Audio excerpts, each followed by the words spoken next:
عايزه اقول لكم يا جماعه ان انا رجعت الحلل بتاعتي جديده زي الاول، ويمكن احسن كمان بكتير جدا. كل ده بمكون واحد بس، طبعا هقول لكم عليه.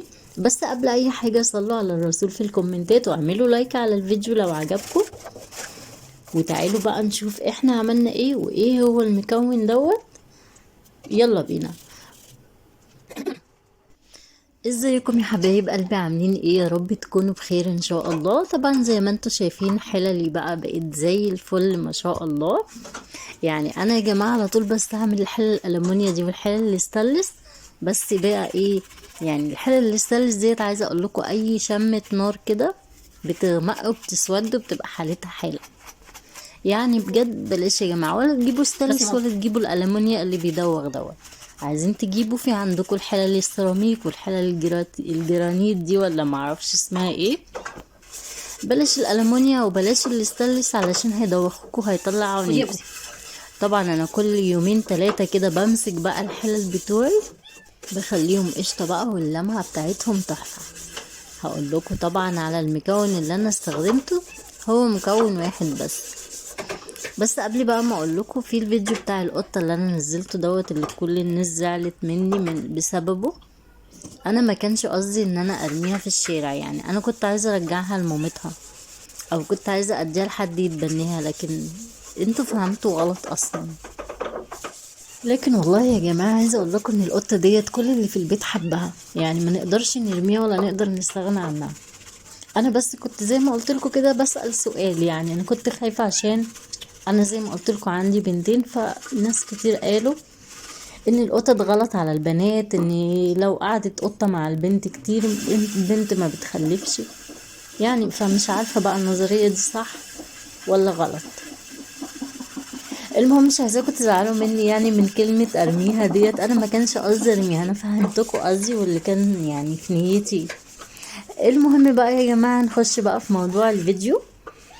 بصوا بقى، المكون اللي انا هقول لكم عليه بتاع التنظيف الحلل ويرجعها لك جديدة زي ما كانت وزي الفل، هو مكون واحد بس، سلك المواعين. بصوا بقى انا دعكت الحلة وخليتها عاملة ازاي. بايه بقى؟ بسلك المواعين. يعني اول حاجة طبعا حطيت في الحلة شوية مية وحطيتها على النار، وبعد كده رحت حاطة بقى ايه، الصابون. بس طبعا خلي المية تسخن وما تكونش مية كتير، يعني سنة مية كده يا دوبك يروي الصابون، وخليه المية تسخن على قد ما تقدري ان انت تستحمليها. هتقعدي تدعكي بقى حوالي دقيقتين تلاتة، بعد كده هتشطفي الحلة كويس وتروحي بقى مصبناها كده تصبينة حلوة من غير السلكة، وهتشطفيها هتلاقيها زي الفل معاكي وهترجع احسن من الاول كمان. يلا بقى حبايبي، اللي مش عامل لي متابعة على الصفحة يعمل لي متابعة حالا علشان يا جماعة نوصل ل100,000. يعني انا ده حلم من احلامي ان انا اوصل صفحتي ل100,000.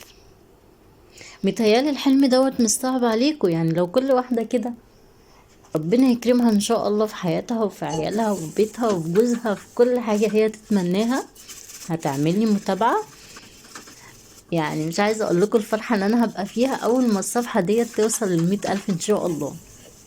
وهنعمل بقى ان شاء الله حفلة كبيرة بقى بمناسبة ال100,000. ادعولي بس ان يتقفلوا كده على خير بإذن الله.